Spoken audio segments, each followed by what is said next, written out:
96% of the American people believe that products that they buy for their home are governed by mandatory safety standards that are set by the government. But as we know on this committee, for the vast majority of products on the market, that is simply not true. Most products, including the rock and play, are only governed by voluntary standards set by an organization called ASTM International. That's right. Some NGO sets the standards. Some not government organization that we've never heard of, staffed by industry to write voluntary laws of safety for multinational corporations to follow. And our government is a side player in the writing process? One that doesn't even have veto power? In making rules governing international commerce? Rules about product safety? The laws governing the furniture our babies sleep in? The toys they put in their mouths and suck on? The tools that we use? The chemicals on products that we put in our own mouths?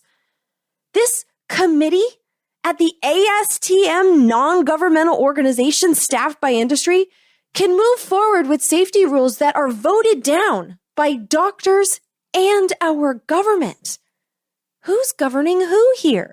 I am so damn tired of being lied to.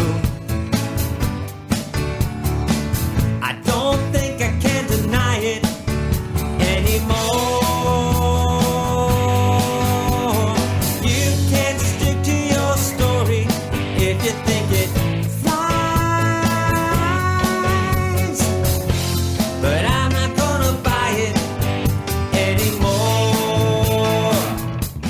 Hello, my friend, and thank you for listening to the 234th episode of Congressional Dish. I'm your host, Jennifer Briney. If this is your first time listening to Congressional Dish, you picked a pretty damn good and important episode. I am just a taxpayer who about 10 years ago started paying really close attention to Congress. I was reading laws and watching C-SPAN in my free time, and I was just discovering that there is a lot going on in this world that we aren't being told by the corporate media. And so I started a podcast, basically in order to maintain my own mental health, because I feel like I was going crazy and I just had to share what I was finding. And I was hoping maybe some other people would be interested in this stuff too. And it turns out thousands of people are interested in it. And so 10 years later, I am doing this podcast full time. I am not a member of any political party. I am not a member of any activist group or organization. I just consider myself an American taxpayer who wants to know what is being done with my money and in my name. So for this episode, I watched a few hearings that took place in Congress, one of them quite recent. The main hearing that you're going to hear about today is from June 7th. So just a couple weeks ago, if you're listening to this in real time. But this episode is insane on every level, because today I'm going to tell you about a corporate scandal that you probably haven't heard about, because I know that I hadn't. I didn't know about this until I opened the congressional record and saw that there was a hearing about it. But this is a corporate scandal that killed babies, and a corporate scandal which our government was and remains almost powerless to stop on its own. Now, I'll tell you right up front that while this is going to be not the happiest of episodes, there is good news at the end of it, which is that there are solutions to all of the problems that I am going to outline today, and these solutions are known and they are doable. But it's going to require us demanding they be done. And so, yeah, this is just a really important episode. But before I get into any of the details in the story or any of it, I do just, want to do a so-called trigger warning, I guess, because this episode has the potential to be more disturbing than some of the other ones that I've done. And I know that there are episodes of Congressional Dish that haunt a lot of people. So, but I'm feeling like I'm being haunted by what I now know. So I guess I just want to make sure that you're in the mood for this kind of story, because I'm walking away from doing this research feeling worried on a lot of levels about every product that I buy now.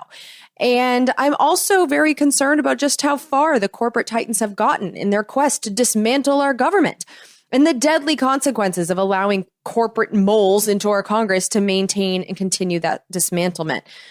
But you should know up front that the product that I'm going to focus on today, not only am I disturbed on like a big picture level, but the product that we're going to focus on today is a bassinet looking thing. It's a sleeper for babies.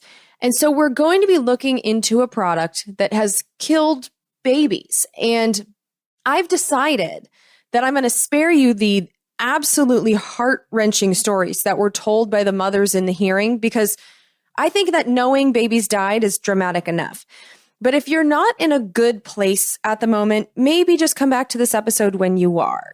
Don't skip the episode. This is a really good episode and it's a really important one because, like I said, this story is so much bigger than this one product. But I don't know. I recently hung out with a friend of mine who's a new mother, and she was explaining that since she gave birth, she's feeling very in tune with all mothers. And anytime she hears a story lately, it's, she thinks about the mother. And so I guess I just keep picturing her. And if I was telling her this information face to face, I feel like she would need a warning. And so I'm giving a warning to everyone.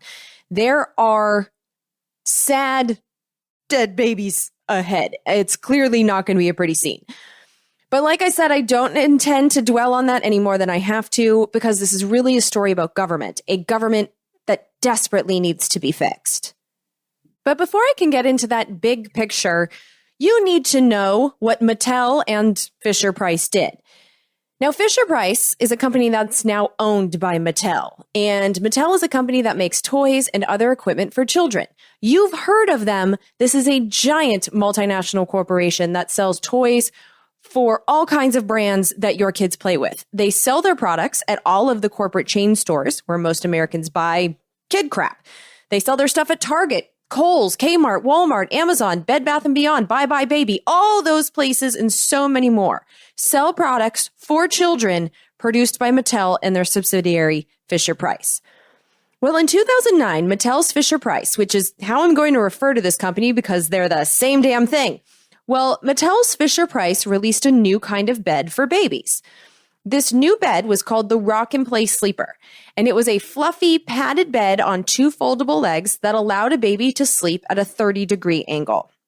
Now, knowing next to nothing about what to do with children under the age of 3, I can see the appeal of this bed because the angle would let me see the baby, and it looks super comfortable. If it were about 6 feet longer, I would happily take a nap in that thing. The problem is, though, not to brag, but I have more skills than a baby. I can lift my own head. I can even roll over, generally with few problems. But babies can't do those things, which is why the standard recommendation for babies when they sleep is for them to be flat on their backs with no padding around them. Because if babies are sleeping on an incline, the baby's head can slump forward, scrunch up the front of its little neck, cut off its airway, and they suffocate. Also, because they can't lift their own heads yet, if they somehow flop over and can't flop themselves back, they can suffocate and die if their face is in the padding. And the Rock and Play Sleeper was dangerous on both counts because it was inclined at a 30-degree angle and was padded. And it was sold in the United States for a decade. Today, you're going to learn about the results about a report that was created by a congressional investigation into the 2019 recall of the Fisher-Price Rock and Play Sleeper. Today, you're going to learn how that product was created by Fisher-Price, how they learned it was killing babies, what Mattel's Fisher-Price did about it, what the government did about it, and why this is possibly the first time you're hearing anything about this recall. You're also going to learn how far away we are from the ultimate problem being solved, but also some easy first steps being discussed in this Congress that I truly believe we can accomplish. And by accomplish, I mean get the solutions into law. If us peasants understand the specifics and verbalize exactly what we want to support, we are not powerless here. And so to get us started, here's Representative Carolyn Maloney of New York. She's the chair of the House Committee on Oversight and Reform, and to her credit, she is the one that launched this investigation that produced the report that most of the information I'm going to tell you about today is coming from. And by the way, if you want to read the report, it's 35 pages, and I put it in the show notes for you. It's a fascinating read. So if you want even more details than this, that's a good place to find them, along with other I always have articles and documents for you. All of my sources are always in the show notes for you. So don't trust me on anything. If it sounds fishy, go to the show notes, and that's where you can get the sources. Anyway, here's how Representative Carolyn Maloney opened one of the 2 hearings you're going to hear highlights from today. This is the hearing that took place just a few weeks ago in her committee on June 7th. In 2019, this committee launched an exhaustive investigation into how the rock and play was developed, marketed, and later recalled. Our staff conducted interviews and reviewed thousands of pages of documents. This morning, we are going to be releasing this report, which you can get on the CORE website or on my congressional website. What we found was absolutely shocking. It is a national scandal. And here's the gist of what they found. When Mattel released the Rock and Play in 2009, it was the only product of its kind on the market. Pediatricians had advised for years that infants should sleep on a firm, flat crib mattress to prevent death or injury. But Rock and Play was a padded seat holding infants at a 30-degree angle, even though this new design conflicted with safety guidelines. Our investigation shows that Mattel did not consult with a single pediatrician or conduct a single scientific study to find out if it was safe for babies to sleep at an angle.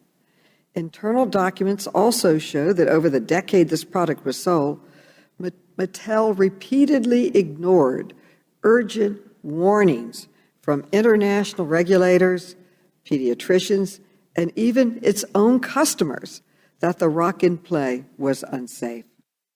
Now that sounds really bad, but after reading the report, the negligence by Mattel's Fisher-Price looks so much worse. So first of all, Mattel's Fisher-Price absolutely should have known that an inclined padded sleeper was the opposite of what was being recommended by doctors. During the early 1990s, and I was only around 10 years old at the time, and even I remember this, but in the 1990s, people all over the everywhere were concerned about a phenomenon known as SIDS, sudden infant death syndrome. Research at the time found that if infants slept on their stomachs, they were at least twice as likely to die of SIDS. And as a result, the National Institute of Child Health and Development, which is a part of the National Institutes of Health, which is a part of our government, and the American Academy of Pediatrics, which is an organization made up of 67,000 pediatricians, started the Back to Sleep campaign to educate parents and encourage them to put babies on their backs when they go to sleep. In 2005, that organization with all of the pediatricians issued a policy statement making it crystal clear that the baby doctor community recommends that babies be placed on their backs when they sleep and that a, quote, firm crib mattress covered by a sheet is the recommended sleeping surface, unquote. Now, their guidelines in 2005 didn't say anything about babies sleeping at an angle because at the time, there weren't any inclined baby beds on the market. They just weren't a thing. But even without the incline information, the padded design of the Rock and Play didn't conform to the 2005 standard, which said that the mattress should be firm, not padded. And since there was no established recommendation when it came to the incline, it was up to Mattel's Fisher-Price to evaluate the safety of that idea if they were going to offer it to parents around the world. The congressional investigation found that Mattel's Fisher-Price didn't do any research at all to make sure that the 30-degree angle was safe for babies to sleep in. Instead, the company decided it was safe by reasoning that if car seats and their 45-degree angle were deemed safe, then these 30-degree angled inclined sleepers should be safe too. But some people inside Mattel's Fisher-Price didn't think that was good enough. In 3 separate instances before the Rock and Play sleeper was released into the world, Fisher-Price's own safety committee warned that they needed to research the positioning of infants in the Rock and Play. They said selling the Rock and Play sleeper without doing that research would be, quote, unacceptable, unquote. But all 3 of those warnings from within the company itself were ignored. Instead of doing real research, as their safety committee recommended, Fisher-Price had only 62 families test the Rock and Play sleeper in their homes. The parents then self-reported their experiences, and there were no doctors involved, which is market research. That's, hey parents, what did you like about this? What don't you like about it? How should we advertise this to other parents type of research? That's the only kind they bothered to do. The entire time that Fisher-Price was designing this fluffy death trap, they consulted only one doctor. And that doctor was a quack who said that babies should be fine in the Rock and Play sleeper because babies can sleep in their car seats overnight for months or even a year, which is total fucking nonsense. I don't even have kids and I know that's total fucking nonsense. And by 2015, that quack doctor was busted by the Texas Medical Board for practicing medicine without a license and for conducting unsafe practices. But that guy told Mattel's Fisher-Price what they wanted to hear, and that was enough for Mattel's Fisher-Price to start selling the Rock and Play sleeper to new parents in 2009. And almost right away, red flags were visible, at least to some. Here's Chairwoman Carolyn Maloney. For example, in 2010, a regulator in Australia warned Mattel that using this product as a sleeper, quote, is at odds with widely accepted and promoted best practices, end quote. In 2011, the company was banned from marketing the Rock and Play as a sleeper in Canada because of safety concerns. Now, the details of the Canada decision are especially interesting to me because of some of the testimony you're going to hear in a few minutes from the executives at Fisher-Price and Mattel. Because when Mattel's Fisher-Price tried to sell the Rock and Play in Canada, Canada told them that it didn't meet regulations for bassinets set by Canada's national health agency, Health Canada. As a response to Health Canada's concerns, Mattel's Fisher-Price revised the Canadian label for the Rock and Play to read, quote, this product is not intended to replace a crib or bassinet for prolonged periods of sleep, unquote. And, quote, all caps, never leave the child unattended, unquote. On top of those Canada-specific warning labels, Health Canada also told Mattel's Fisher-Price that they would only be allowed to market the Rock and Play as a soother instead of a sleeper, which is how they were advertising it here in the United States. And this they bothered to study before acting. Mattel's Fisher-Price completed a market research study with 327 pregnant mothers. The study found that pregnant women who saw the product advertised as a sleeper expressed significantly higher rates of interest in the Rock and Play than moms who saw the Rock and Play advertised as a soother.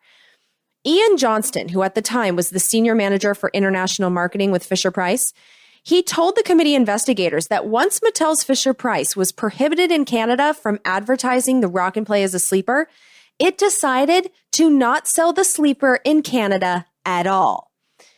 So 2 key takeaways there that I want burned into your brain for the rest of this episode.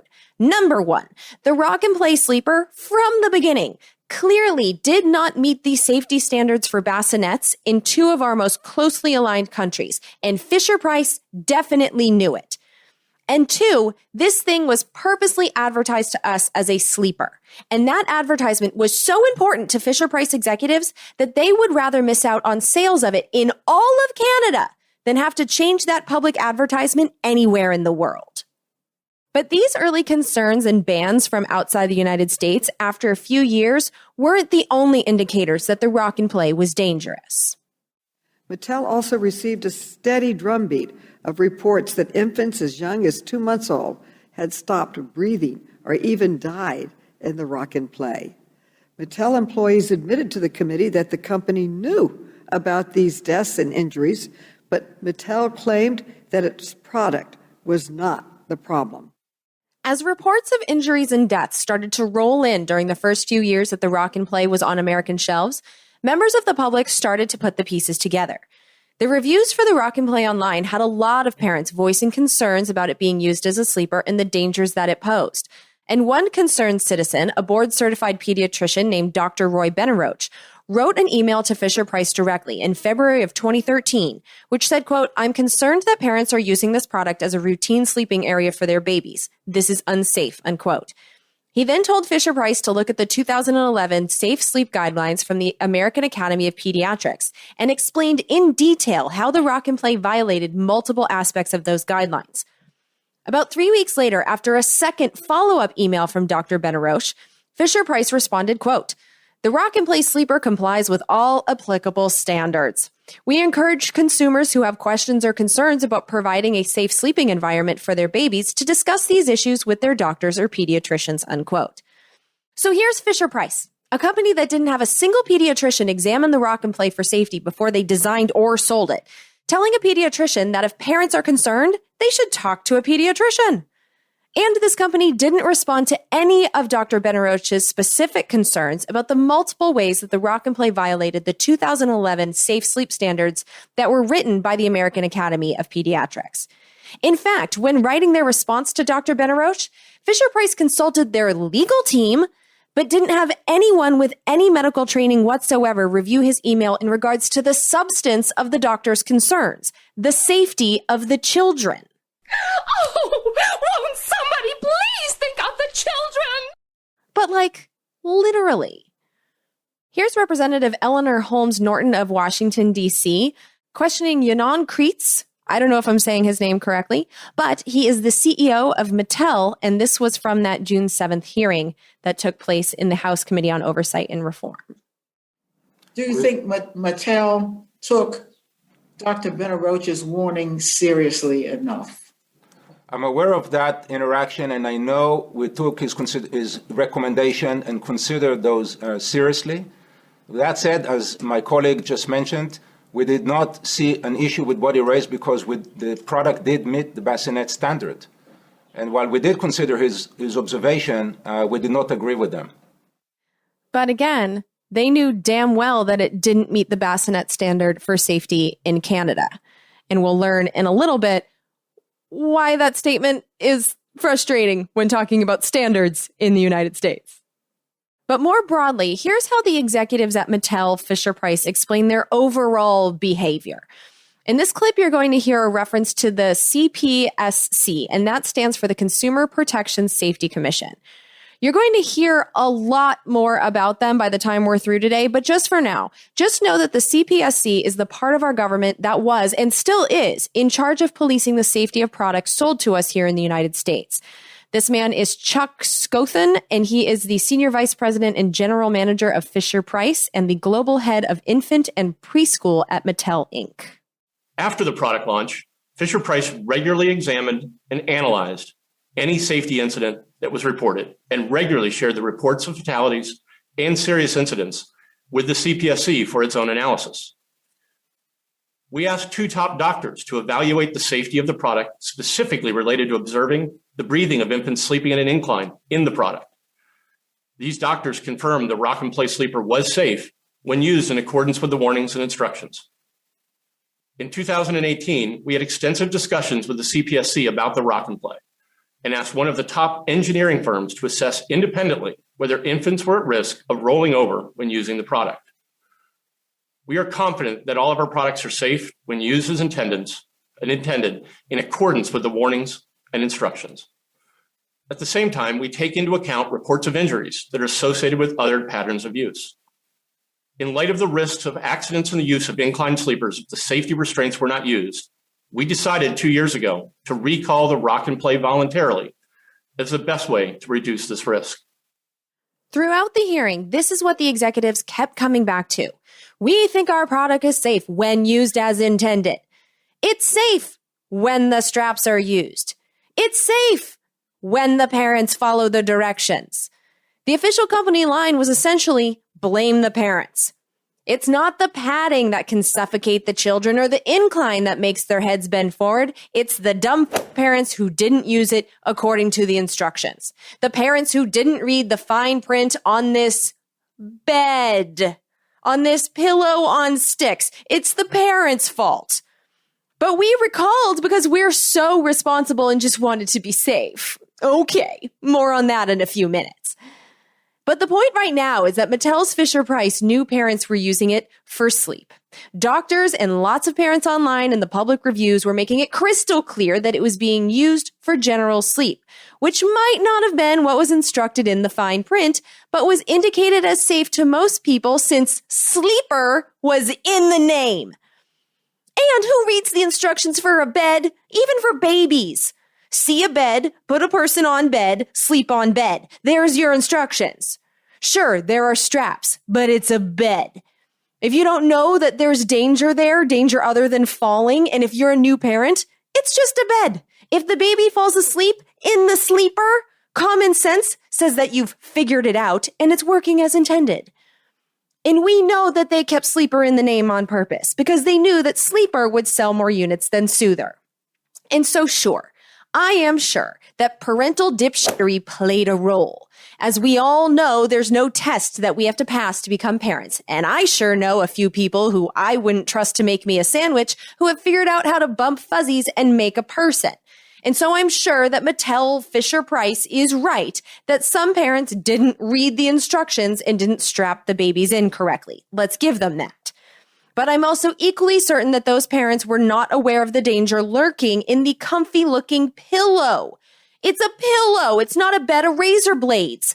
They couldn't see any danger. The danger here wasn't common sense. And in general, the way that I know that I find out about a product that seemed safe but is actually dangerous is when I find out that that product's been recalled, either because the recall causes the company to send me something in the mail, and it's usually snail mail that gets my attention, or because there's a story about it in the news. And at this point, I can't help thinking about the movie Fight Club. In that timeless classic, and I'm not even being sarcastic, it's one of my favorite movies of all time. But in Fight Club, here's Edward Norton's character talking to a random lady on a plane. I was a recall coordinator. My job was to apply the formula. A new car built by my company leaves somewhere traveling at 60 miles per hour. The rear differential locks up. The car crashes and burns with everyone trapped inside. Now, should we initiate a recall? Take the number of vehicles in the field, A, multiply it by the probable rate of failure, B, then multiply the result by the average out-of-court settlement, C. A times B times C equals X. If X is less than the cost of a recall, we don't do one. Are there a lot of these kinds of accidents? You wouldn't believe. Which car company do you work for? A major one. Companies only recall products when they absolutely have to. If there's money to be made, they want to keep making it. In the case of the Rock and Play, Mattel's Fisher-Price sold 4.7 million of these things and made over $200 million. It was a profitable deathbed. On top of that incentive to avoid recalls also raise awareness that a company fucked up. Think about how much money companies spend on marketing. Well, recalls are like anti-marketing, and they'll avoid that as often as they can. Especially because when recalls raise public awareness, families who experience tragedies learn about the danger that a seemingly harmless product posed, they connect the dots, and then even more families show up to sue the company. And this was confirmed to be what was happening in this congressional investigation. Michael Trunk, who is a lawyer at a firm that represents a dozen families that are suing Fisher-Price, said, quote, "None of the parents I represent realized the Rock and Play sleeper could be tied to the death or injury of their baby until after the recall," unquote. A lot of parents didn't realize that the sleeper could have been at fault when their baby mysteriously died in its sleep. But even after they knew that this was happening to families who thought it was safe for their babies to sleep in the sleeper, Mattel's Fisher-Price didn't change the name. Here's Mattel's CEO's testimony to Congress this month. The person asking the question is Representative Michael Cloud of Texas. Okay. Previously, though, there had been pushback from authorities in Canada, the UK, and Australia. Do you think aggressively, in retrospect, aggressively marketing the Rock and Play as a sleeper in the U.S. was the right thing to do? We consult with all regulators in all jurisdictions and meet or exceed every standard. In the U.S., the product was approved. We met all standards, all applicable standards. Which made me wonder, how in the actual fuck is that possible? Well, brace yourselves, because this is where the story gets really disturbing. So like I said before, the part of our government that polices stuff like this is the Consumer Product Safety Commission, the CPSC. The CPSC was created in 1972 after the Consumer Product Safety Act became law. Over the years, though, since that law was passed, it became clear that the CPSC didn't have enough power, and there was particular concern about the lack of oversight for children's products. Now, this concern came in part because of another children's product scandal that even I was aware of in 2007, when Mattel, again, had to recall tens of millions of children's toys, the largest recall in its history, because some of the toys they designed had small magnets that kids could get sick or die from swallowing, and because character toys like their Sesame Street toys and Dora the Explorer toys were covered in lead paint. Now, the lead paint thing was because Mattel outsourced their manufacturing to China, which is the business way of saying that Mattel, to save and make more money, hired people willing to work for slave wages to make their toys over in China, and they weren't making sure that those toys that they paid the wage slaves to put together were safe before they sold those toys to families around the world. But while all of these toys were physically manufactured in China, to be fair to China, 63 of the toys in the recall were the magnet ones, and those were the fault of Mattel's reckless design. Sound familiar? And so, in the aftermath of that other Mattel's negligence hurt children scandal, in 2008, Congress passed the Consumer Product Safety Improvement Act, which gave the CPSC the power to create and enforce mandatory standards for infant products. It gave the product safety cops actual power to govern. But the corporate gift was that the law made sure that the legally binding safety standards couldn't be too strict. It did this by requiring that the legal standards be, quote, substantially the same as, unquote, voluntary standards, handcuffing the mandatory standards to privately written voluntary ones. And it only allows the commission to enact stricter standards if doing so can be proven to reduce the risk of injuries. So basically, in 2008, which is crazy recent, the CPSC was given the power to write and enforce mandatory rules, but hurdles were placed in the process. And those hurdles are slowing down the legal standard setting process down to this level. This is Robert Adler. He's now the chairman of the Consumer Product Safety Commission. And here he is testifying to the Senate Commerce, Science, and Transportation Subcommittee on Manufacturing, Trade, and Consumer Protection last year on 2 years ago. Totally forgot 2020 happened since we were all locked in our homes the whole time. But this was 2 years ago on June 20th, 2019. I must caution that much of our work has been stymied by several statutory roadblocks. When the agency was established in 1973, we promulgated numerous critical safety rules dealing with hazards that ranged from flammable children's sleepwear, shattering glass panes, and unsafe toys, and we did it under the traditional rulemaking approaches in the Administrative Procedure Act. By my count, the agency wrote 24 safety rules in its first 8 years, or about 3 per year. In 1981, however, Congress imposed a set of cumbersome procedures on CPSC that have had the effect of stalling and lengthening our rulemaking efforts. And here's a statistic. In the following 38 years since 1981, we've managed to eke out only 10 safety rules under these procedures, and that's about one every 3.5 years versus 3 per year. And we've really written only one safety rule using these procedures in the past 10 years. Let me be blunt. I have little doubt that lives have been lost and injuries incurred because of these delays in our rulemaking, with no particular improvement in the quality of the standards that we write. One mandatory safety rule for all products in 10 years. So I think it's safe to say that the hurdles to rulemaking that were placed in the 2008 law in practice gave the product safety police powers they couldn't effectively use, which meant 13 more profitable years and counting of continued corporate lawlessness. And so this is our current situation. This is Representative Stephen Lynch of Massachusetts in the hearing that took place a couple weeks ago. A July 2020 Consumer Reports found that 96% of the American people believe that products that they buy for their home are governed by mandatory safety standards that are set by the government. But as we know, on this committee, for the vast majority of products on the market, that is simply not true. Most products, including the Rock and Play, are only governed by voluntary standards set by an organization called ASTM International, formerly the American American Society for Testing and Materials. That's right. Some NGO sets the standards, not our government. And this isn't just the case for baby products. This NGO sets the standards for thousands of products that we think are being monitored for safety by our actual government. ASTM International develops voluntary standards using a committee system, a lot like our Congress is structured for making society's rules. But the main differences here are that, one, these committees are not government, and two, the people on these committees are not elected. They're insider chosen.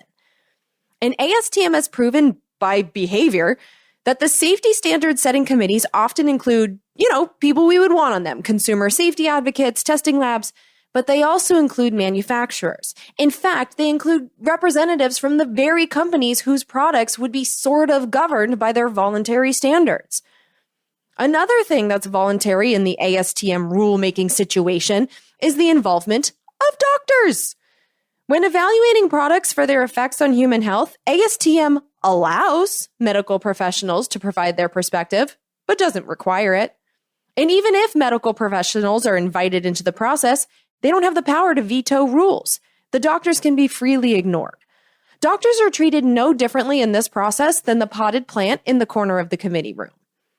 Even more absurd, the actual government, represented by the CPSC, was only recently just given the power to vote, not approve, but just to vote on these standards. In that committee room, the NGO is literally more powerful than our government, which is kind of mind-blowing and makes you think about what governing really means right now.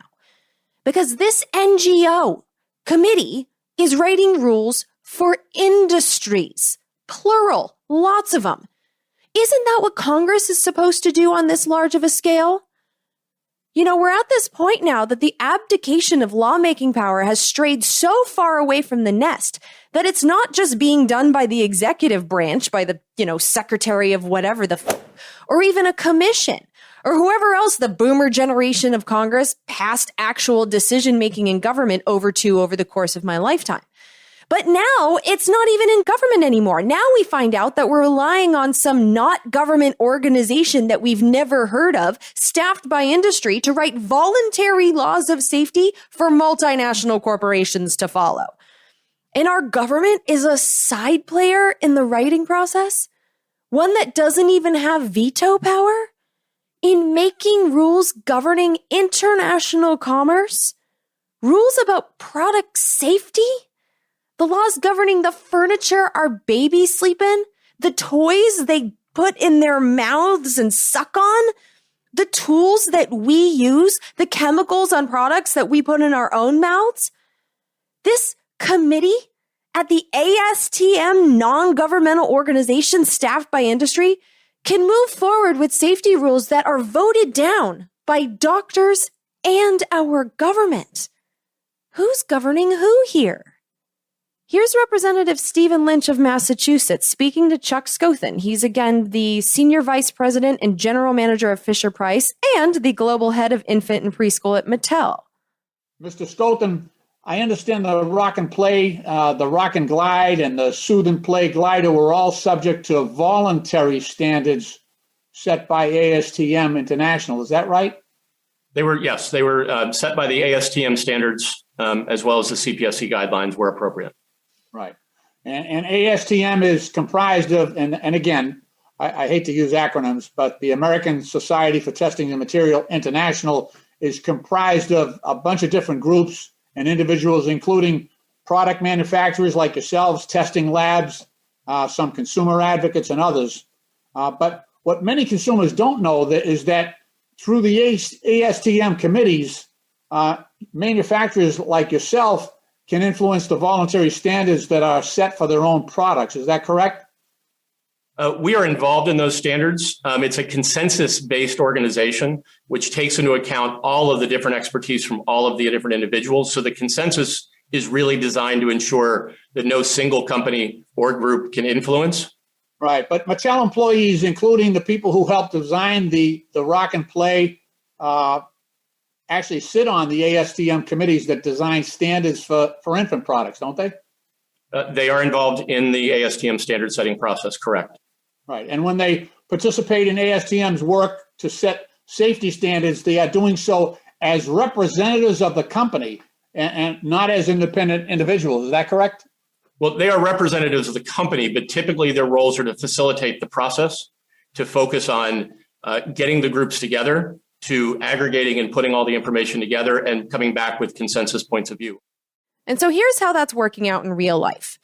In 2010, the year after the Rock and Play hit the shelves, the Consumer Product Safety Commission proposed a mandatory standard that would limit the angle for infant sleep products to 5 degrees.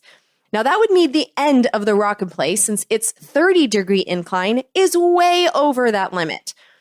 Since the Rock and Play would obviously not meet the mandatory standard the government was working on, Fisher-Price sent a pretty please letter to CPSC requesting that the government change their proposed standards so that the design of the rock and play would be allowed. They wanted the allowed incline to go from 5 degrees to 30 degrees just for them. Instead of laughing at this letter and throwing it in the, yeah, right, we'll think about it bin, the product police at the CPSC instead decided to just exclude inclined sleepers from the mandatory standard that they were writing. They just didn't set a standard at all, which is amazingly even worse than just doing what Fisher-Price asked. And that's where we stand today. There's no mandatory standards set by our government.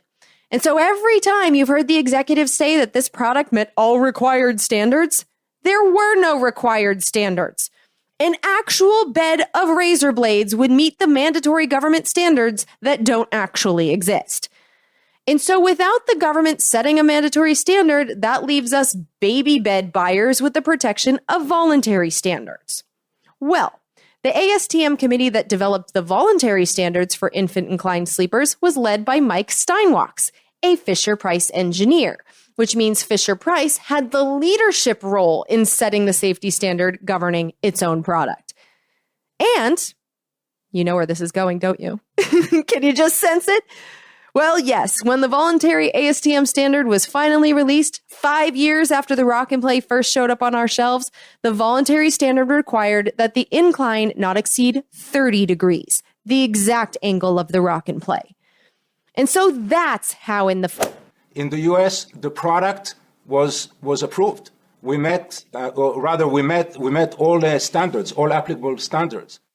There were no mandatory standards, and Fisher-Price co-wrote the optional ones. And so now that you know the real backstory about how the rock and play was invented and how it ended up on shelves in all of the multinational chain stores where the vast majority of Americans shop for baby stuff, here's Mattel's side of the story, as Ynon Kreitz, the CEO of Mattel Incorporated, explained it to the chair of the committee who just finished this investigation, Carolyn Maloney of New York. Mr. Kreitz, on behalf of Mattel, will you accept responsibility for this tragedy and apologize to the dozens of families whose children died using your product? Well, let me first say that our hearts go out to every family who suffered the loss. The rock and play sleeper was safe when used in accordance with its instructions and safety warnings. The sleeper was designed and developed following extensive research, medical advice, safety analysis, and more than a year of testing and reviews. The product met or exceeded all applicable regulatory standards. As recent as 2017, the CPSC proposed to adopt the ASTM standard for 30-degree sleeper as a federal law. After the product launched, different independent medical and other expert analyses verified that it was safe when used in accordance with the instructions and warnings. 2 studies confirmed that the rock and play sleeper was as safe or safer than other sleep environments such as cribs and bassinets. And one of these studies found that the product... Reclaiming my time. The bottom line is 50 children, infants died. 50. You did not conduct any studies. You didn't even talk to a licensed pediatrician. You didn't even talk to the medical profession. You didn't do anything but pump it out there and sell it. The balls on this guy. Not only does he essentially lie about how much research was done on the design, and again tout their compliance with the standards that they wrote, but he also said nothing after Carolyn Maloney expressed outrage over 50 dead babies. Because that number, 50, was repeated over and over again. Each time, Mattel's CEO and Fisher-Price's senior vice president stayed silent. Their lawyers must have been so proud. But that lasted only until this happened more than a half an hour later. Here's Chuck Scothen, the executive vice president at Fisher-Price, answering questions posed by Representative Glenn Grotham of Wisconsin. How many children have died totally in this toy or whatever? How many total died? Today, we are aware of approximately, I believe it is the number is currently 97. Although those numbers change, as we are also finding that some of the products that have been attributed to the rock and play were not Fisher-Price or incline sleep. So the data, one of the things, sir, and it's why it's making it more difficult, is typically when we find incident report, the data is very inconsistent. It is sometimes inaccurate or incorrect. That is why we investigate things individually. And that is what we continue to learn. Sorry, they only give us 5 minutes here. Is 97, is that for all over the world or just the United States? I believe that is a U.S. number. Okay, so it could be significantly more. How many other countries was this marketed in? I'd have to get back to you specifically on that. And by the way, I believe that actually is a worldwide number. I apologize for the Zoom thing. I apologize, but it was a worldwide number. Okay. 97, almost double the number that members of Congress were using. And did you catch him trying to blame his panic on Zoom? Like forgetting the location of 47 dead babies is just a normal Zoom thing, happens to us all. But these soulless corporate weasels, they clearly intended to keep that number to themselves unless asked directly about it under oath, which happened. And that, my friend, is the definition of C-SPAN gold. And that's also why these hearings are so important and why I wish members of Congress took their oversight power much more seriously and did more investigations like this, because they can get real answers, they can get real numbers, they can get real information. And I also wish journalists would watch these things and give us this information too. But notice that giving us that information in a hearing was mandatory. That's why the executives did it. Mandatory versus voluntary clearly matters, because they had been answering questions for 32 minutes and didn't provide that number voluntarily. They didn't give us the real number until not doing so would be legally a lie, punishable by some sit your ass in a cage time. And in a way, you can't really blame Mattel and Fisher-Price for their behavior, refusing to voluntarily pull products that make them money and give us information about true things that would make them look bad. You know, their behavior isn't the right thing to do, like morally, obviously, but hiding 47 additional dead babies is the right thing to do if you only care about and are paid to please shareholders. It's the right thing to do if your main goal is to protect profits using every clever, just legal enough maneuver that you can. Executives aren't paid or given their jobs based on public trust. Trust is the domain of government. And that's why government is the part of our society that we give policing power. Because we instill our public trust in people making decisions in government. And this is why it matters that the people effectively writing the product safety standards are not in our government. In the absence of government, power has been transferred from people elected by us, who are using our votes to express our trust, to people selected to make rules because of their corporate ties.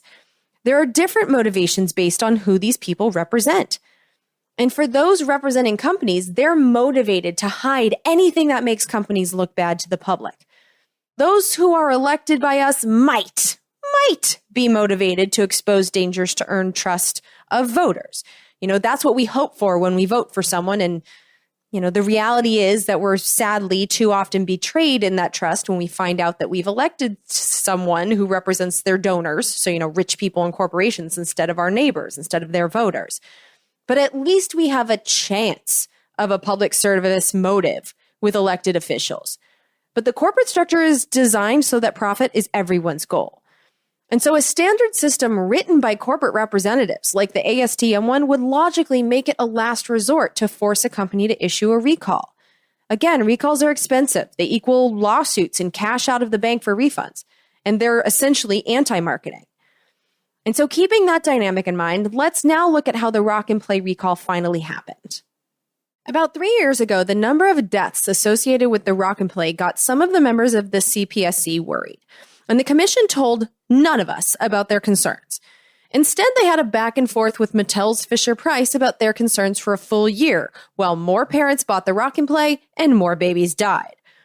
During their back and forth on February 6, 2018, CPSC wrote Fisher-Price a private letter asking for a report self-assessing the dangers of the rock and play. Mattel Fisher-Price took 10 whole days to study and submit that report, and they said that Mattel's Fisher-Price was aware of 14 dead babies and concluded, quote, although a nursery product was involved, many of the fatalities were not caused directly by failures of the product, unquote. Mattel's Fisher-Price also reported that it knew of 8 times when babies in the rock and play, quote, stopped breathing, turned color, or exhibited some kind of distress, unquote. Despite those deaths and injuries, Fisher-Price concluded, quote, Fisher-Price does not believe that the information in its possession reasonably supports the conclusion that the product is defective, presents a substantial product hazard or an imminent hazard, or creates an unreasonable risk of injury. Further, Fisher-Price denies that this information in any way supports the contention that the product caused or contributed to any death or bodily injury, unquote. That same day, the CPSC found out about 3 more rock and play dead babies. 2 months later, representatives from Mattel's Fisher-Price met with CPSC to explain why it believed that the rock and play was safe. To prepare for the meeting, Mattel's Fisher-Price hired a consulting firm to examine the safety of the rock and play and to compare the risk of death in the rock and play to the risk with other baby beds. The assessment paid for by Fisher-Price was a suspiciously crafted report that concluded that Fisher-Price's sleeper of death was safer than cribs and bassinets. Now, this was a claim that they made by undercounting the number of cribs and bassinets in existence. They ignored all of the hand-me-down and resold cribs. By pretending that all of the cribs and bassinets making their way through mommy circles didn't exist, that made cribs and bassinets look more dangerous overall. They also didn't study any children under 3 months old in their study. And so after being presented with Fisher-Price's absurd analysis, CPSC didn't think, for a very good reason, that it had enough data on the risks associated with the rock and play to make any decisions.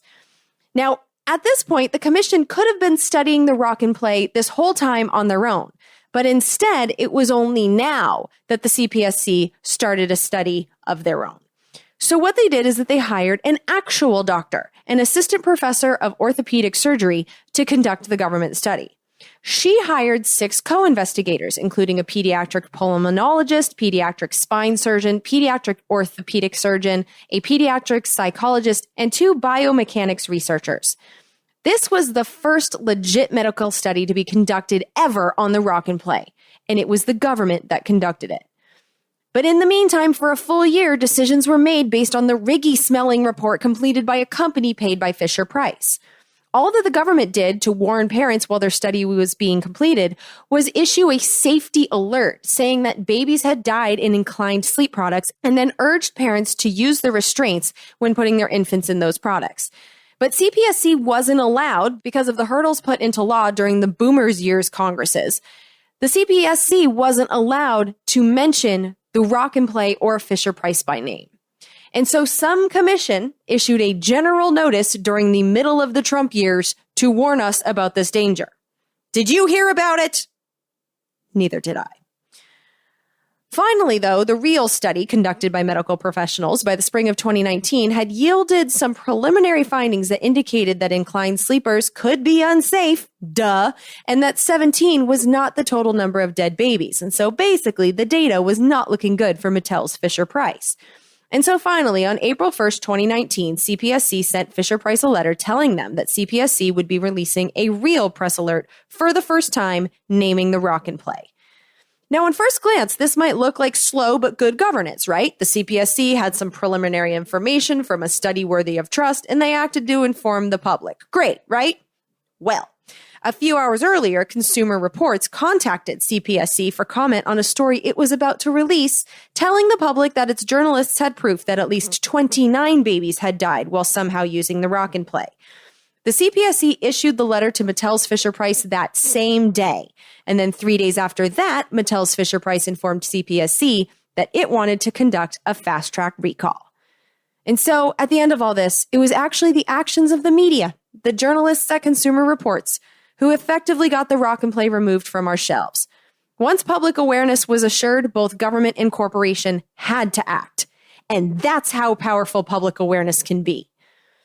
But even though this product was taken off the shelves, even though this specific story took a long road to a sort of satisfactory ending, the scary thing is that if Mattel's Fisher-Price had not chosen to recall the rock and play sleeper voluntarily, the government probably didn't have the power to force a recall, not with the legal permissions that the CPSC has right now.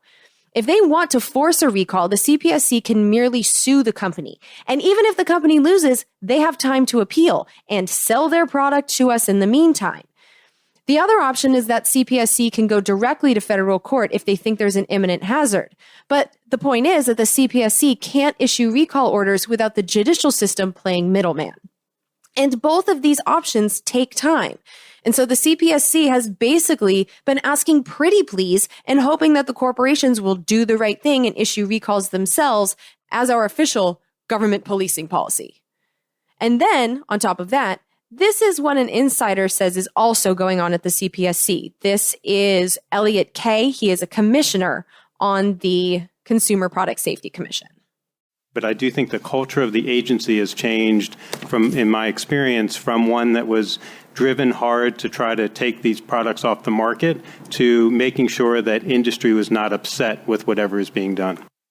For 10 years, this baby deathbed was sold to parents in the United States, while this commission made sure that the industry didn't get upset by failing to enact standards, by not using any of the power they had to even try to get a recall. You know, if they wanted to inform us, they could have sued Fisher-Price, because that probably would have made some headlines. Yes, it's not a recall, but lawsuits, that raises public awareness too. They didn't do any of it.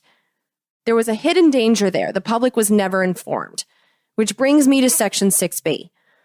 Under Section 6B of the Consumer Product Safety Act, CPSC can't give us information given by a company to the CPSC in its reports to them, quote, unless the commission has sued the manufacturer, has accepted a voluntary corrective action plan from the firm, has the firm's permission to release the information to the public, or the commission publishes a finding that public health and safety requires public disclosure, unquote.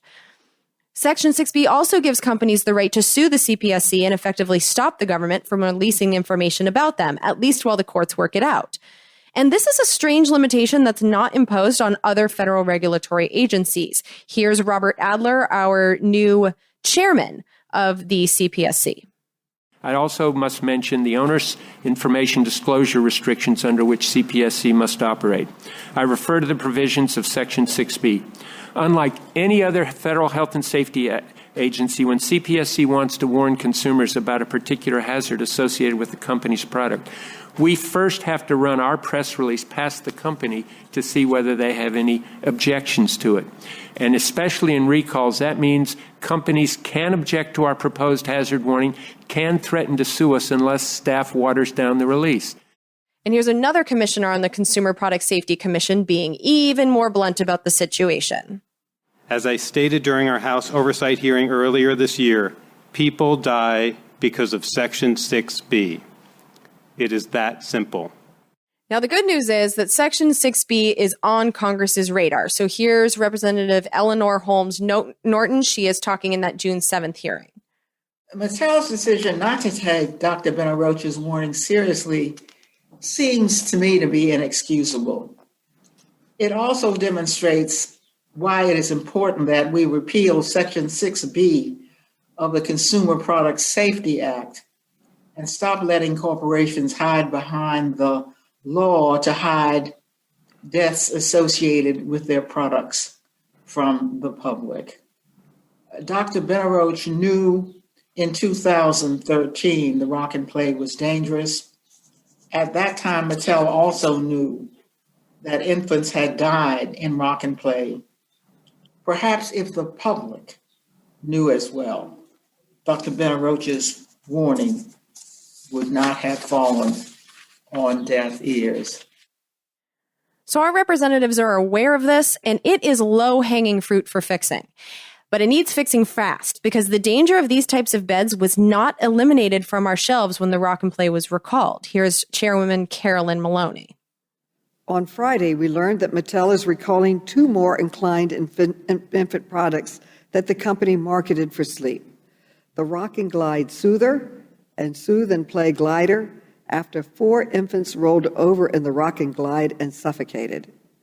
In other words, they died because of the exact same dangerous product design as the infants who died in Rock and Play. Now, the executives at Fisher-Price are telling us that they now, with those recalls, have taken care of the problem. Here's Chuck Scothen, that senior vice president at Fisher-Price, and he also has a role at Mattel too. But yeah, executive from Fisher-Price. Yes. Recently, we considered a similar situation with the 4-in-1 Rock and Glide Soother. Although this is not a sleeping product, the data indicated a risk of accidents if the safety restraints were not used or children were left unsupervised. Based on this, we decided to recall the glider, which we announced last Friday. We also recalled the 2-in-1 Soothe and Play glider, even though there are no reported fatalities associated with this product, because it is similar to the 4-in-1 glider. Importantly, with these two actions, we no longer make any products in either the incline sleep category or the glider category, and we have no intention of doing so in the future. But it turns out that's just a matter of semantics. So this is going to be a long one, but God, it's a good one. So here's Representative Katie Porter, who is hands down my favorite member of Congress, talking to that same douchebag from Fisher-Price, Chuck Skothen. Now, it's been well established at this point that incline sleep can be harmful, even deadly, to infants. And today, Mr. Skothen, Fisher-Price and Mattel are no longer selling any incline sleeper products. Is that correct? That is correct. And you've recalled all incline sleepers, and you've notified parents that they're dangerous. Is that correct? The Rock and Play was our incline sleeper product that was recalled in 2019, and we have done all the outreach to continue to try to bring the product back. Yes. You mentioned, I asked about all incline sleepers, and you responded about the Rock and Play. Do you have other incline sleepers on the marketplace today? No, once again, to clarify, there is an incline sleeper, which is something that is considered for long-term or overnight sleep. And then there are other products that are intended where a baby may fall asleep, but we suggest that are then moved to a hard, flat surface. So babies, like exhausted moms, can fall asleep anywhere because they need sleep. But Mr. Skothen, you're a marketing expert. So I want to ask you a marketing question, drawing on your expertise. If you wanted to sell someone a product related to sleep, would you mention things like counting sheep, catching some Z's, having sweet dreams? Because sleeping and dreaming are pretty closely tied together in folks' minds. You can't dream while you're awake. Correct? Yes. Okay, so I want to ask you about a Fisher-Price product that I found on Target's website. It is called the Fisher-Price Sweet Snug-a-Puppy, the Sweet Snug-a-Puppy Dreams Deluxe Bouncer. Would a baby sleeping in this, who fell asleep in this Dreams Deluxe Bouncer, be in an incline? If a baby fell asleep, yes, they would be at an incline. Okay. And they would be asleep in this incline situation. And it's marketed as Dreams Deluxe Bouncer, but nowhere in your sales information on your website, on Target's website or Amazon's website, does it say that a child should not be allowed to sleep in it. In fact, in response to a question and A on the Mattel's website, it just says it shouldn't be used for prolonged periods of sleep. What does prolonged mean? Well, the fact is, we know that babies with the amount of hours that they sleep in a year will occasionally fall asleep wherever they might be. And that's why we recommend in the warning statement state to not leave them unsupervised, to move them and don't use it for prolonged sleep. And it's why we've also We're claiming my time. Mr. Yes. How long can my child safely sleep at an incline? Again, I don't have that specific number. What I would say is that if you are with your child. We're claiming my time. How long can they have sweet Snug-a-Puppy dreams? Why are you marketing this as a product that will give people dreams if it's not for sleeping? Again, we reference that as a product where a baby will sit and play and soothe, and I understand your point, but no, you market it. Just reclaiming my time, Mr. Skothen. You market it as a product where babies will dream, aka sleep, and yet it is not safe for a baby to sleep in this position. So I have two questions for you. Will you commit to parents, consumers right now, to change the name of this product to avoid and remove any mention of dreams or sleep from the name? Back in 2019, we removed any reference to sleep on all those products. I will commit to going back through all of our current offering, evaluating everything, and to ensure that we are as clear. Because again, our commitment is to safety. And I will commit to going back through every item to make sure that we're sending the right message. Okay, last question. Will you commit to including in all future bouncer or similar products like this, clear information for their parents that their children should never be allowed to sleep in these products? Because right now, the only way you can find that is visiting the Fisher-Price Q&A. Will you put it on the product and in the description of the product that it is not, children should never be allowed to sleep? We do put that there. We have also committed to the Safe Start campaign, which is an educational video campaign to help parents understand. Mr. Scothan, it does not say on the Target webpage not to allow your baby to sleep in this product. And it's called the Dreams Bouncer. Look at it. Look how cute the Snugga puppy is. I feel like taking a nap right now. Mr. Scothan, please don't market things as about dreams or sleep or counting sheep or catching some Z's if the product isn't safe to sleep in. I'm sure it's a wonderful bouncer. I raised my kids in Fisher-Price products. I care about your company. I counted on your company. Please commit to taking action so that other parents can count on their kids getting safely to the teen years like mine have. Thank you very much, and I yield back. She's the best. But Fisher-Price, Mattel, whoever, they clearly haven't learned anything. They're still playing the same games. They know that mommies want their kids to go to sleep. And so they're marketing stuff for sleep. And what else is scary is Mattel had a very profitable product in the Rock and Play inclined sleeper, and there were copycats. And there have been other recalls that have had to happen too. There was a company called Kids 2 that had to recall their infant inclined sleeper, another company called Doral, another one called Graco. And then there's the ones that are still on the market, just like you heard, Katie Porter. She called out the fact that this product, this baby bumpy puppy bullshit, that thing is essentially the same, at least the problems are the same as the Rock and Play, but it's still in the market. And I just went online. Bye Bye Baby has a Dream on Me We Rock portable rocker, which is padded and so inclined that the baby is damn near standing up. And I can buy it right now for $52. And I think Dream on Me is the brand name, but just in case you're considering giving them the benefit of the doubt, just being like, well, that's their name. The advertisement says, quote, rock your little one into a peaceful slumber with the We Rock portable rocker from Dream on Me, unquote. And there is no danger warning on the website. The Soothe and Play glider that Fisher-Price recalled is available on totallyfurniture.com. And the Rock and Play itself is available for $35 on Poshmark. These are still out there. Now, the solutions are clear. They're in the report. But the thing is that, like, at this point, I don't know that we can trust our government to do anything. And so when it comes to what do we do about this, personally, I don't trust Mattel or Fisher-Price anymore. You know, I know way too much about their corporate culture. It's not a mistake when it keeps happening over and over again. And this testimony made me trust them even less because the men in charge are soulless. They won't actually admit that what they did was wrong. They keep saying that these products are safe, and they're keeping similar ones on the market and using weasel words to justify it. So when it comes to Mattel and Fisher-Price, you know, I'm a terrible friend who doesn't buy many baby gifts, and baby showers are my version of hell. But I will go out of my way to make sure that when I do buy toys for kids that I love, it won't be from that company anymore. But unfortunately, this problem goes way beyond equipment for children. We pay way too much for this government to have no one actually policing the corporations for product safety. It's just insane. And so I think the ultimate solution here, besides what we can do as individuals to try and protect ourselves, but we do need someone in our government making sure these products are safe. We need someone policing these corporations. And that means the CPSC.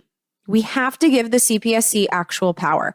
And so these are the recommendations for what Congress should do to empower the CPSC and make the laws that we already have some actual teeth.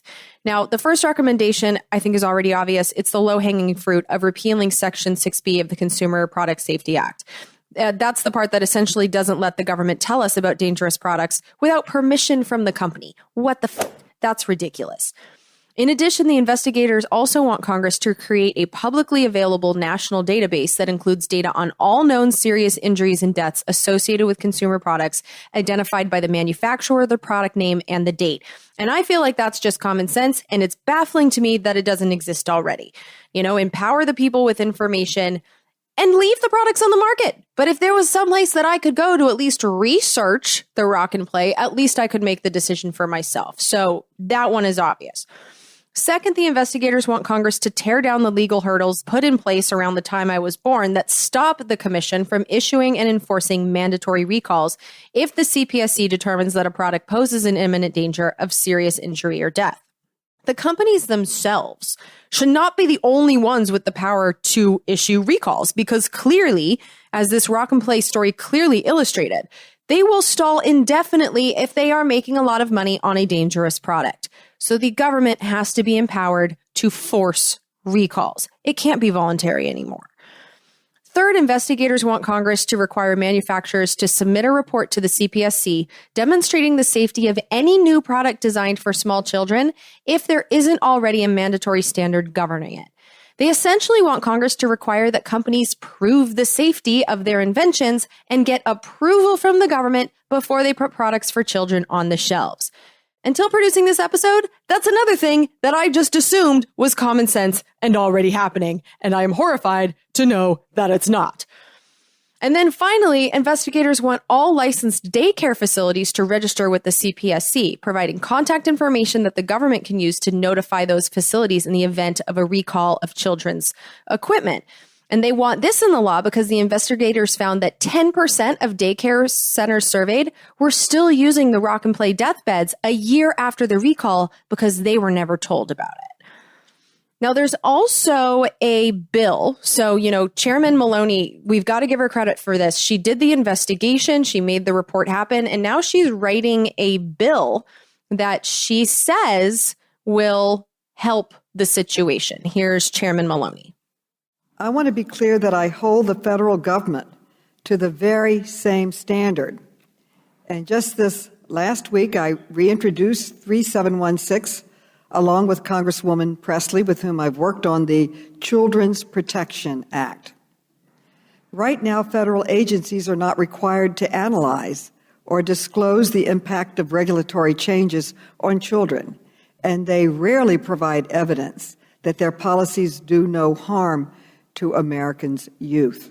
H.R. 3716 would require federal agencies to undertake a childhood trauma impact study before a rule is finalized to ensure the health and well-being of all children are prioritized.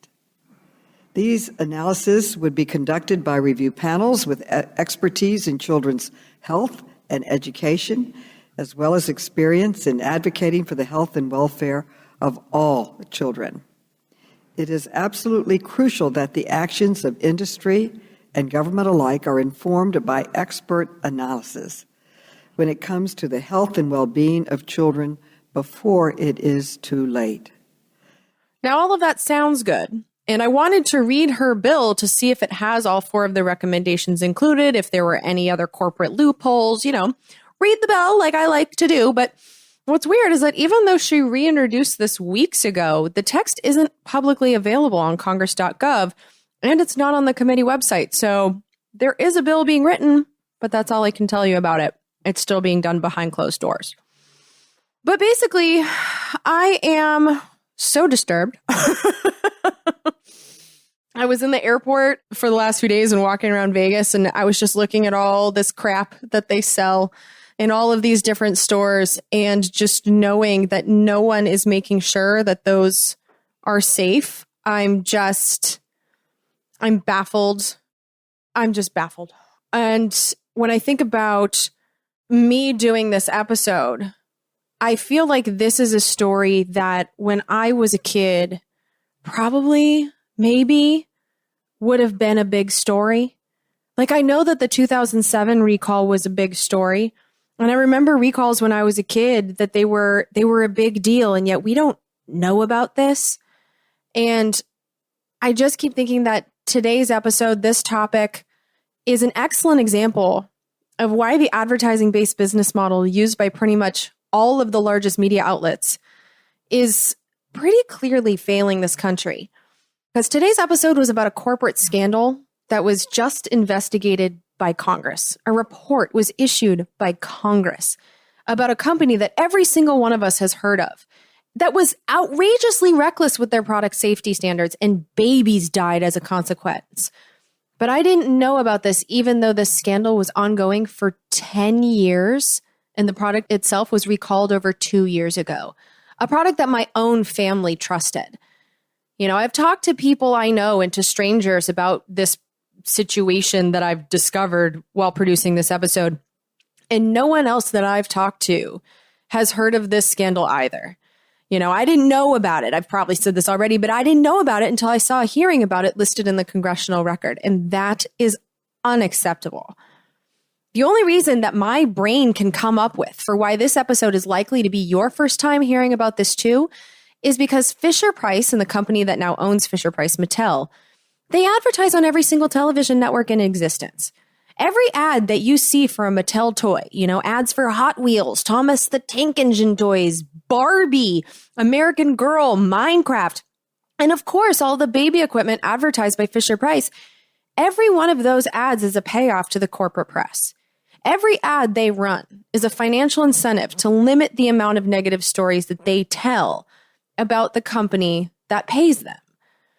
And there's a lot of money being spent by this particular company. Mattel spent over $500 million in advertising in 2020 alone.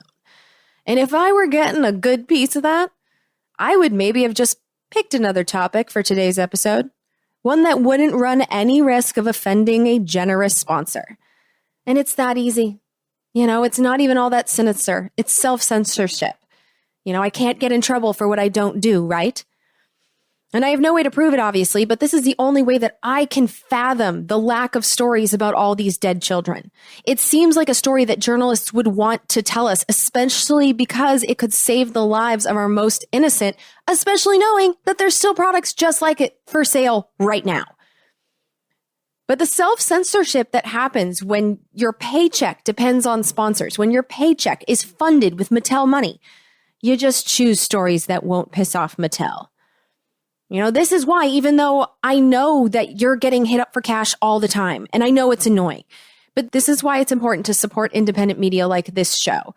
Because if shows like this don't exist, if I can't make a decent living doing this and inspire the next generation to forego corporate funding too, the consequences, you know, like this case, sometimes it's life and death. Information matters.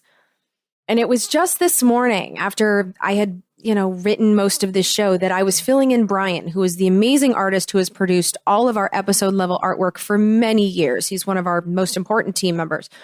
But I went on Slack this morning to tell him what this episode's topic would be. And I did it in our general channel so that everyone in the Congressional Dish production team can see it. And I gave Brian a few pictures of the rock and play in case he wanted to put them in the artwork. Well, my sister saw this conversation and saw the rocking play and told me that both of my nieces routinely slept in the rock and play as babies. In fact, my sister had bought more than one of them, and she said that she loved them because the girls would easily fall asleep whenever she used them. The girls slept in these all the time. My nieces were born in 2013 and 2016. And so by the time my youngest little sweetie pie was born, there were 17 known deaths in the rock and play. But my sister didn't know. And she didn't know until this morning, until our Slack conversation. And you guys know that I just spent COVID with those girls. I spent a whole year getting to know them, and the idea that they were sleeping in these beds and that the government didn't tell us. It makes me very grateful to Consumer Reports, for breaking this story. So it's funny that I'm angry with journalists, and yet journalists are the heroes in this story because Consumer Reports is the reason that the one product was recalled. But what about all the others? This was a danger to my own family, and we had no way to know.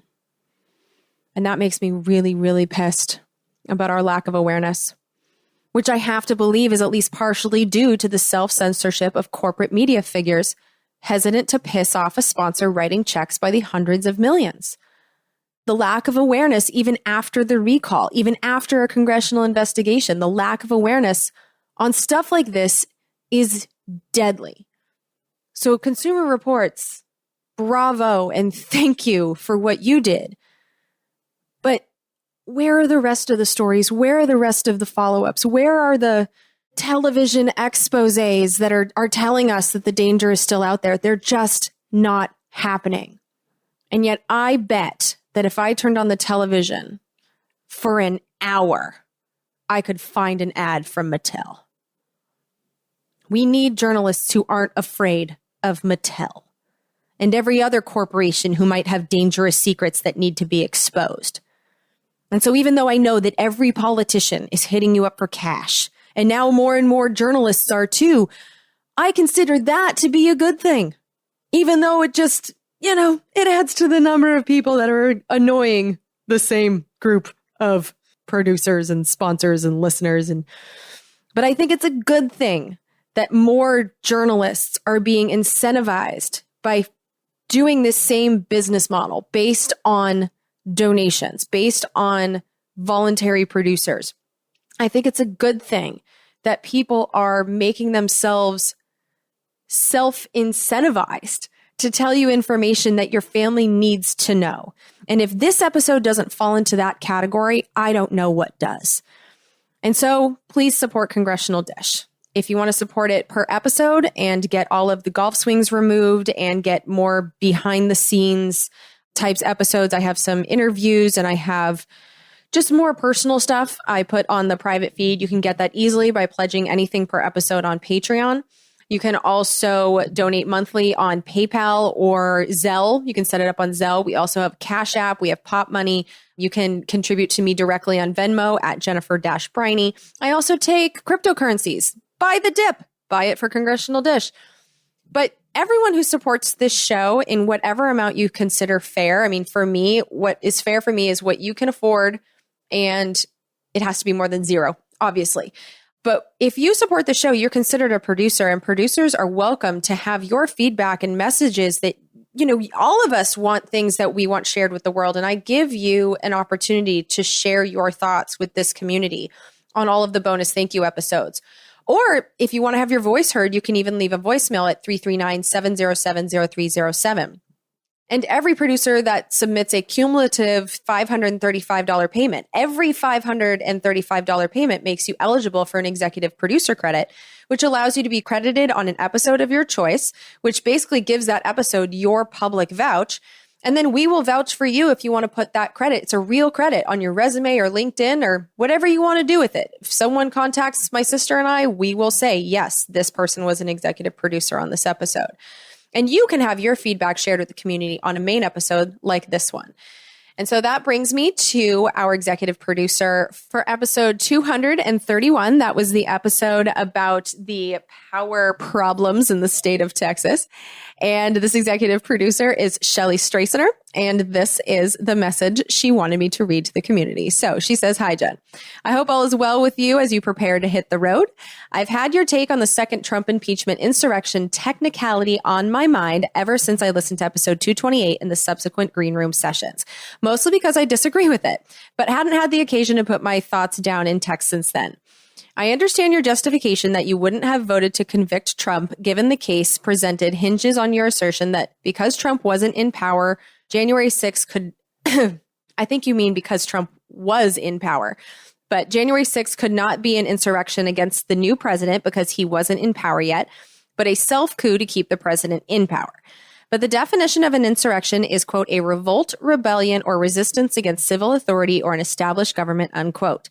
Trump isn't the entire government, and the rioters were rebelling to stop Congress's role in certifying the election. Congress is an established government body, so it seems like the term insurrection is technically correct, the best kind of correct. So I don't think your vocabulary technicality holds water, except with your narrow view of how it could apply to only the president. I do agree that the Democrats flubbed portions of the impeachment, especially the decision to not bring witnesses because they were in such a hurry, but the evidence presented was so clear and widespread that it wouldn't have been enough for me to acquit. What a mess, and a lost opportunity for any kind of meaningful accountability and prevention of Trump and the proponents of his big lie from holding public office ever again. I guess the history books will be the final arbiters. Once the bowl of spaghetti of all these federal investigations is unraveled, here's to hoping that it eventually is. Okay, so when it comes to insurrection, I already knew because in the last thank you episode, that's accidentally where we had your note, Shelley. And so I came prepared for this conversation. And so when it comes to was that event an insurrection, it doesn't really matter what I think. It matters what the Justice Department thinks. And 525 people have been federally charged for their actions at Capitol Hill on January 6th. Now, there were different groups of people, and I think we can all agree on that. So there was the bunch of dopes that were in there taking selfies and smiling. And the common charges for that crowd of people were entering and remaining in a restricted building, disorderly and disruptive conduct in a restricted building, and demonstrating or picketing in a Capitol building. Lots of people were charged with that. Then there was also the people that got really violent to get into the building. And so there were rioters that were charged with assault and obstruction of law enforcement, unlawful possession of dangerous weapons, and unlawful possession of a firearm on Capitol grounds. And the next category are like the famous guys. They are a different level of dipshit. So there was like Jacob Chansley. He's the idiot that was wearing the fur hat and the horns. He was charged with violent entry and disorderly conduct in a Capitol building. Then there's Richard Crosby. He was one of the three guys who stood behind the desk in the Senate with the idiot in the fur hat. That guy was charged with obstruction of justice in Congress and entering and remaining on the floor of Congress. So those people were the most effective in actually stopping Congress from doing their jobs. Those are the charges that the Justice Department lobbied on them. And then there's a step above that. These are the coordinators. These are the people that you're probably talking about. If there wasn't an insurrection, these are the ones that would have theoretically done it because they coordinated with people beforehand on the internet, said, this is where we're meeting and we're going to try. Like, it is our goal. It is our intent to stop the certification. So when it comes to coordinators, one of the main ones was Alan Hostetter. He's a good example. He's the former police chief of the Alhambra Police Department, who founded a group to protest the lockdowns and the results of the election. This guy called for violence at the Capitol for weeks before it happened. And on January 6th, he declared while at the Capitol building that, quote, the people have taken back their house, unquote. So he seems to fall into your insurrection category, right? Well, what he was officially charged with was unlawful entry to restricted buildings or grounds, obstructing an official proceeding, and conspiracy, which people can be sentenced to 5 years in prison just for this one charge. And you can add on top of that. And some of the people he coordinated with who actually got into the Capitol building were also charged with tampering with documents or proceedings. But what I think is important here is to know is that out of these over 500 people, not a single person, not one, has been charged with insurrection by the Justice Department. And that is an actual charge. About 30 people have been charged with insurrection in our history. So it's an option should the actions of any of these people fit. But to be charged with insurrection, that legally means a full-on rebellion against the government, which is beyond conspiring to stop a single government event. It also requires significant violence to be involved. And there are a lot of things that we can say happened that day that are both dramatic and accurate. You know, riot seems to fit. It definitely fits. Sedition also seems to fit. But it wasn't an insurrection. The people who entered that building didn't intend to take over Congress. They didn't intend to become Congress and then do the work of governing. And they also didn't go in there guns blazing. The only person shot that day was one of them. And again, the reason this matters is that by exaggerating what happened that day, it's being used as an excuse to draft bills that might become laws that will take even more of our rights away, especially our First Amendment rights, because they are blaming the Trump rally and social media posts for incitement of this not an insurrection. And it also plays right into Trump's hands. I get that people are pissed at Trump and you want to say that he incited an insurrection. That's why the Democrats did that. It's the most dramatic sounding thing. Trump bad. You know, he incited an insurrection. And he did lie about the election and there was a riot and You know, it's bad enough when described accurately, but the exaggeration is leading to conversations around the country just like this one. Instead of focusing on what actually happened, instead of focusing on what went wrong, which would be a conversation about Trump's lies and the reasons why so many believed him, instead of talking about that around the country, we're still trying to define what happened. We're stuck on that step. And even people like me who remain furious at the Republicans, both in Congress and the Republican voters who stormed that building, I'm still forced to keep having this conversation. And I sound like I'm defending those douchebags. And I'm not. The lie about the election was wrong. The riot was wrong. All the people involved deserve to be punished for what they did. And I wish so much that the Democrats had decided to do a real investigation instead of impeach quickly, hoping to capitalize on exaggerations and drama, because their failure means Trump is still eligible to become president again after all of that. The insurrection exaggeration, by being part of the impeachment charges, has already helped Trump so much by keeping him eligible for the presidency. Do we really want to keep this exaggeration alive so that it can help corporate digital censorship become protected in law too? I just want us to stop with the insurrection talk. Riot. Riots are bad. Sedition. Sedition is bad. Stop exaggerating. And I know that, yes, this is my opinion, but my opinion is shared by the Justice Department. So, there you go. Back to our darling Shelley's note. She said, now that I've disagreed with you, I'll smooth things over by letting you know that I've sent in a $100 bonus via Venmo this month, in addition to my regular monthly donation since 2018. Which by my accounting puts me just over the $535 needed to become an executive producer. And yes, it did. Thank you so much. And congratulations. You are now one of the most senior level producers of Congressional Dish. Back to her note. She said, I so enjoyed your summary of the electricity situation in my home state of Texas, the contributions from Joe, and our shared love of thunderstorms. I'm an electrical engineer, so I nerded out on his excellent analysis of the technology portions. I lived through the winter storm and the resulting power outages. I had about 5 hours of power in 72 hours before it was finally restored. Wow, that sucks.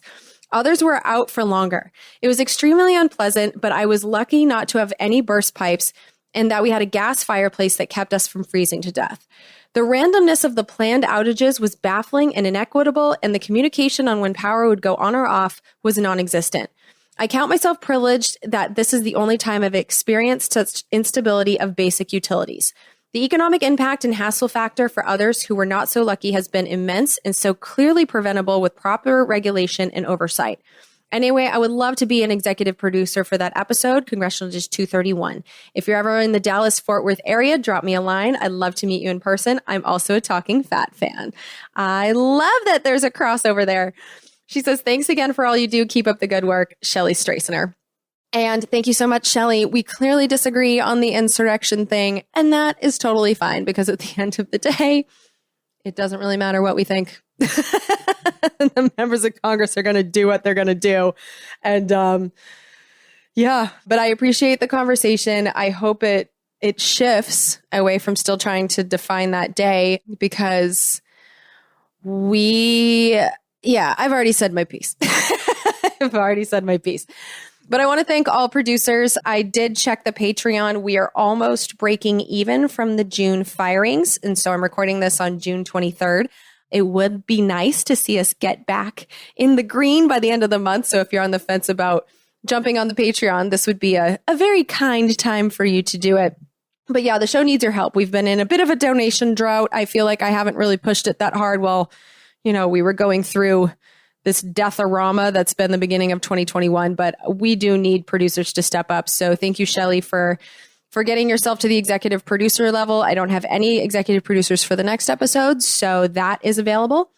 And yeah, that's where we're at. Next episode is going to be a bonus thank you episode. And until then, thank you all. I'm curious to hear how many of you had heard of this rock and play situation before this episode, and if any of you use them. So send those comments in with your donations and your bonuses if you wouldn't mind. Because like I said, I've been kind of taking this survey while just out in the world because I'm just fascinated by the fact that I didn't know about this and so many people in my life didn't. So I want to know if that also applied to you. All right. I'm done babbling. Thanks so much for listening to the episode, and I'll talk to you soon. Bye. We're surrounded now by liars coming at us through our TV screens. We don't have a domestic spying program.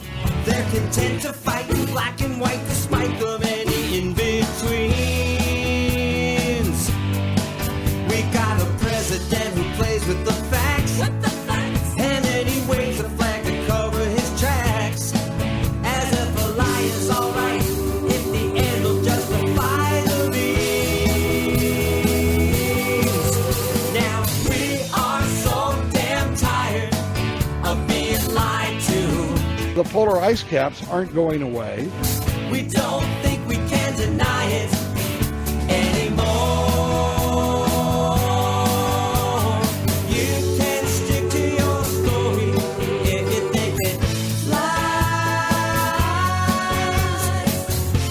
But we're not keeping quiet anymore. We are so damn tired of being lied to. Government jobs consume the profits of the private sector. We don't think we can deny it anymore. You can stick to your story if you think it flies. But we're not keeping quiet anymore. Now we're not keeping quiet. These bills represent common sense, bipartisan solutions that actually solve problems.